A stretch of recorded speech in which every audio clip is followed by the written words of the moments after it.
Hi, Arizona. It's the end of November 2022. We're right around the corner from Christmas and then the New Year's.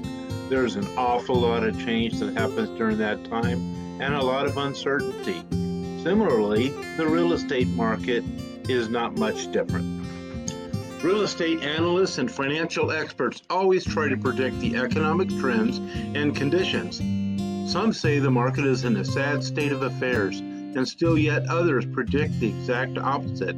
This leads to a lot of questions and a lot of uncertainty. And when there's a lot of uncertainty, then the market slows down and buyers and sellers don't know what to do. My name is Ron Bykerk. I'm a realtor with West USA Realty. I hope that this market report will provide some clarity in this confusing and ever-changing market. You might have heard that the real estate market is much different from a few months ago in the spring and last year. Yes, that is certainly true.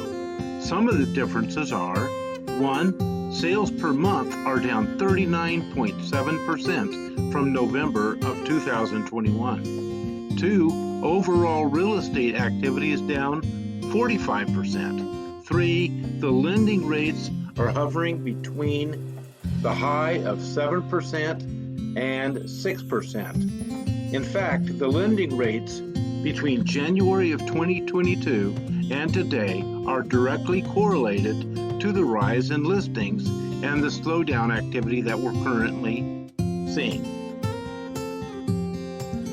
The median and average sales prices are up 4.1% and 4.9% respectively from last November.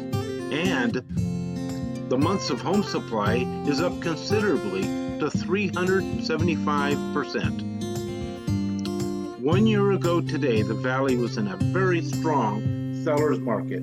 The yellow area on the market index represents a balanced market. And in this month of November, the market has officially become a buyer's market. But just barely a buyer's market. A year ago and into spring of this year, buyers were scrambling to buy homes. Sellers were getting multiple offers and the market was in a complete frenzy. Sellers were getting paid way over the asking price and even above appraised value. Earlier this year, there were very few homes on the market, and now there's a plethora of homes.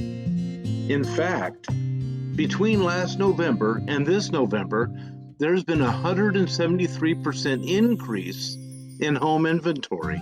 Buyers today have a lot more leverage and a lot more choices than they did earlier this year. Sellers are having to think outside the box to incentivize buyers. Almost 47% of the sellers today are offering some sort of sellers paid concessions. A year ago today, sellers could sell a shack in their backyard at an inflated price.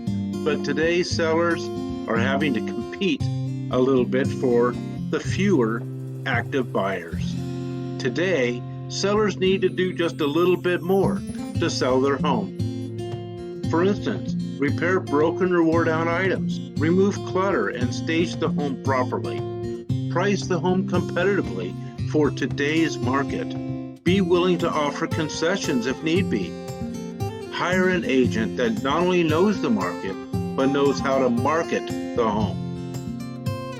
Not much marketing was needed in the last year and a half, but today that's changed. Effective marketing could make all the difference to have your house stand out above all the others. Don't be concerned, sellers. If you've owned your home for a year and a half or more, then chances are you have plenty of equity. In fact, between November of 2020 and November of 2022, home prices have increased 23%. You made a very good investment. If you're a timid buyer about buying with today's rates, then compare and contrast the equity you could lose if you don't buy. And the very best real estate transactions are when both the buyer and the seller are happy in the end. My name is Ron Bykerk, entrepreneur, friendly neighborhood realtor, horse property specialist, and marketing superhero. Let's work together to make opportunities happen.